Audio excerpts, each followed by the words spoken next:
When it comes to enhancing your value proposition as a remote worker, I really can't overemphasize the importance of basic skills like flexibility, communication, reliability, and organization. If you can excel in these 4 areas, you will stand head and shoulders above the crowd.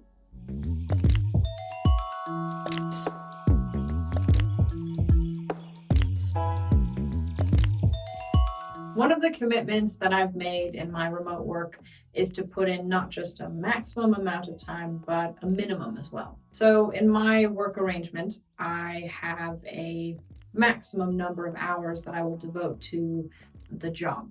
But I don't just think about it as a maximum. I also have a minimum for myself.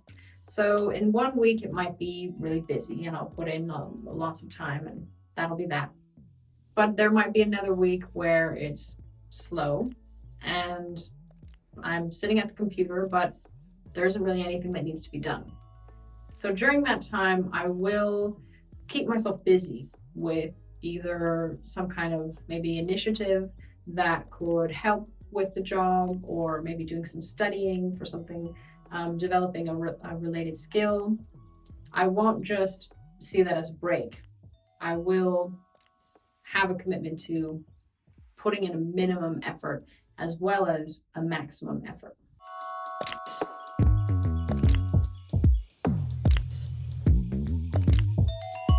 When it comes to working remotely, you're likely going to be coordinating with multiple teams, people in different countries, maybe different companies, different clients. So keeping yourself organized is really important.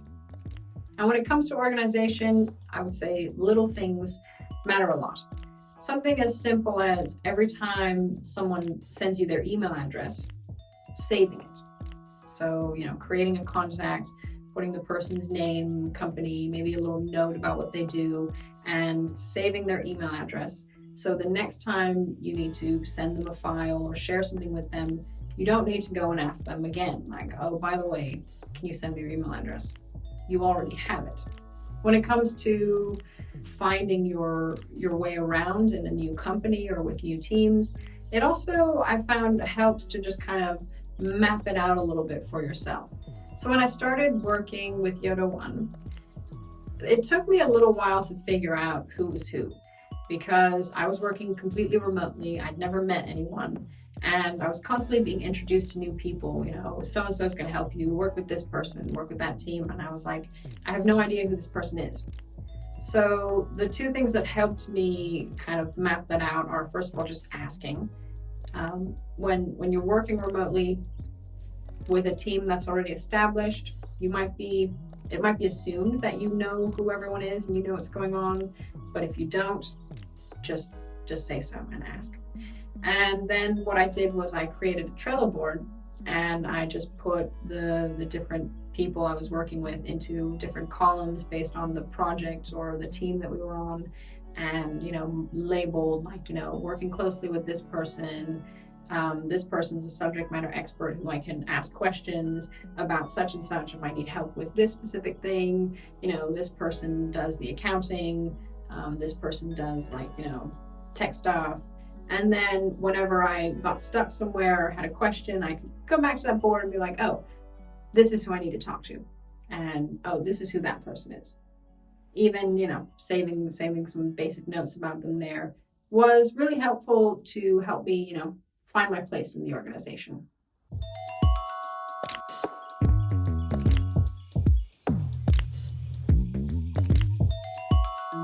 Another really important aspect of staying organized is keeping your own prioritized to-do list.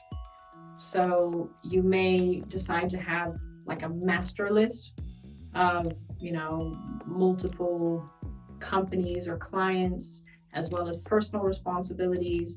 Or if you're working mainly with one company, you could keep it focused on that. But the prioritization is important. It kind of ties back into the commitments we were talking about. So if you've made a commitment to a particular team to prioritize their work, then of course, whatever they need you to do should be at the top of your list.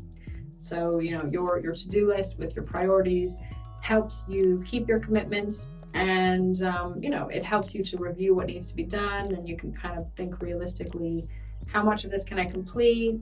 Is there a commitment I made that I'm not going to be able to make? Then I should let this person know.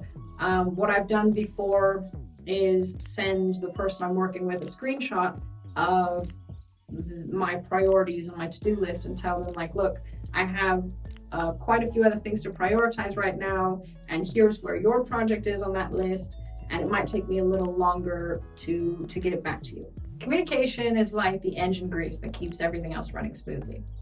So once you've established, for example, your commitments and your boundaries, chances are things are going to change and you're going to have to keep communicating about it.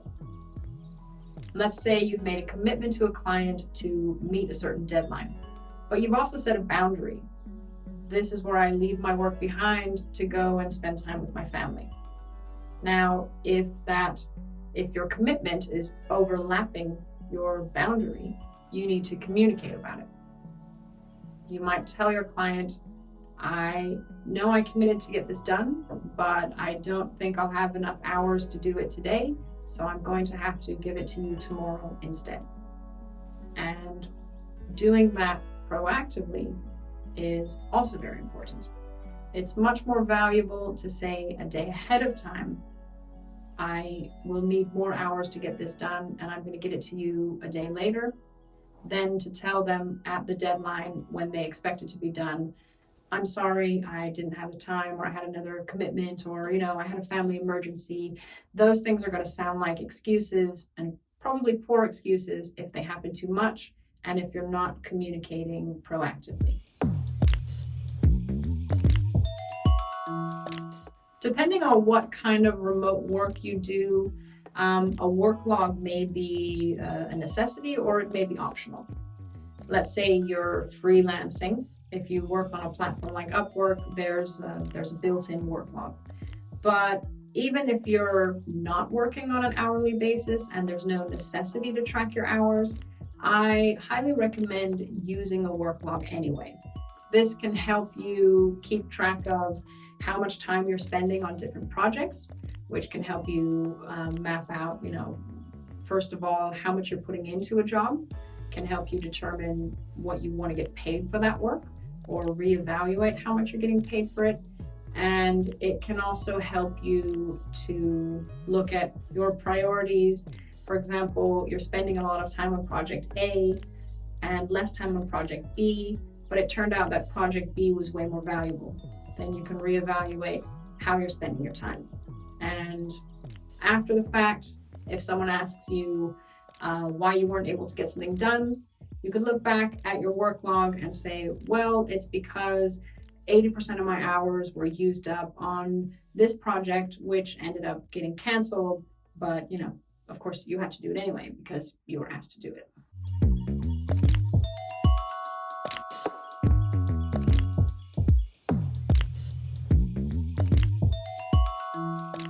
For me, I use a time tracker to keep track of the hours that I'm working, and you can organize that by client or project. But I'll also keep a spreadsheet so that I can better organize it for myself about like the time that I'm spending with, this client or that team or that project. And I'll keep a little log there where I'll add some notes. Again, a lot of that is for myself so that I can revisit it. And also when it comes to, for example, if you're sending an invoice to a client and you want to be sure that you can show them or back up the hours you're billing them for example, you want to make sure you have that. One of the first things that you should do to keep yourself organized when you start working remotely, say with a new team, is saving all of the files, informations, links, and things that you're sent related to the project. So you're probably going to want to make your own folder for this, or maybe a notepad where you can save links and things like that. I use Google Docs or Google Drive as well as Evernote for things like this. But you want to have your own your own backups of important files and important material.